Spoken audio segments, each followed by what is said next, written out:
আমাদের কন্ট্রাক্টরের ব্যাপারে আলোচনা করব। হ্যাঁ, আমরা যে কন্ট্রাক্টরের কাজ করি সেই কন্ট্রাক্টরের ব্যাপারে আলোচনা করব। মানে কন্ট্রাক্টরে হজ করে আইছে, সে ৩৬ বছর কন্ট্রাক্টারি করে। আর যদি তার লোকেরা যদি একটু কাজ উলুট ফালুট করে বা ভুল করে, গাইলাইতে থাকে, মা বোন তুইলা গাইলাইতে থাকে। এবং কি যত বাড়ির কাজ করব, যত বাড়িওয়ালার কাজ করব, বাড়িওয়ালার কাছ থেকে টাকা বেশি নিয়ে আসবে। বাড়িওয়ালার কাছে একটা টালি খাতা থাকে এবং কন্ট্রাক্টরেরও একটা টালি খাতা থাকে। তখন দুইজনের হিসাব দুইজনের কাছে, মালিক কত টাকা দিছে, বাড়িওয়ালা কন্ট্রাক্টর কত টাকা নিছে, দুইজনের কাছে দুটো টালি খাতা থাকে। আর মালিক মানে কন্ট্রাক্টর দেখবেন অজুহাত দেখিয়ে মালিকের কাছ থেকে লাখ লাখ টাকা নিয়ে আসবে, অজুহাত দেখে যে আমার অমুক কর্মচারীটার মা অসুস্থ, আমার বাবা অসুস্থ, আমাকে কিছু টাকা বেশি দেন, অগ্রিম দেন, এরপর আস্তে আস্তে কাইটে নেবেন কাজ শেষ হইলে, এরকম কন্ট্রাক্টররা বইলা থাকে।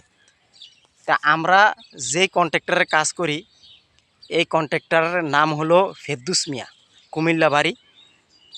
তো সে মানুষের কাছ থেকে, বাড়িওয়ালার কাছ থেকে লাখ লাখ টাকা হাতিয়ে আনছে। হাতিয়ে আইন না, এখন যখন বিল্ডিংয়ের কাজ শেষ তখন মালিক হিসাব চায় যে ভাই কাজের হিসাবটা দেন আর টাকার হিসাবটা দেন, হিসাব নিয়ে বসেন।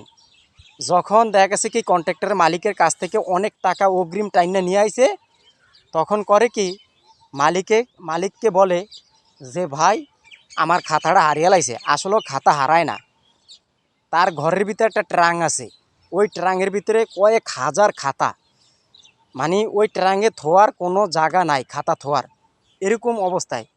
তো ভাই বাপ মায় অন্যায় করে ছেলেরা ভোগে, বাপ মায় অন্যায় করে ছেলেরা ভোগে। তো এই যে বাড়িওয়ালাগো কাছ থেকে লাখ লাখ টাকা হাতিয়ে যে নিয়ে আসছে মিছা কথা কয়ে, সেই টাকার হিসাব দেয় না, বলে খাতা হারিয়ে গেছে। আজকে দেখেন যেই কন্ট্রাক্টরের ব্যাপারে কথা বলতেছি, তার মাঝারও ছেলে ক্যান্সার হয়ে মারা গেছে।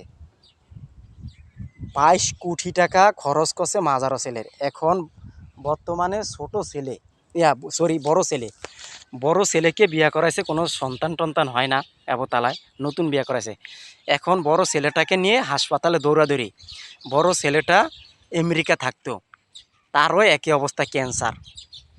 তার 30 কোটি টাকা চলে গেছে। তো ভাই পরের টাকা খায়া কোনোদিন বড়লোক হইতে পারবেন না। পরের টাকা মাইরা খায়া সেই টাকার প্রতিশোধ আল্লাহ পাক ছেলেদের উপরে দিয়ে নিতে আসে। তো ভাই বাপ মায় অন্যায় করবে, সন্তানদের উপরে দিয়ে আল্লাহ পাক নিয়ে যাবে, সন্তান ভোগবে। বাপ মায় অন্যায় করবে, সন্তান ভোগবে, এটা বাস্তব।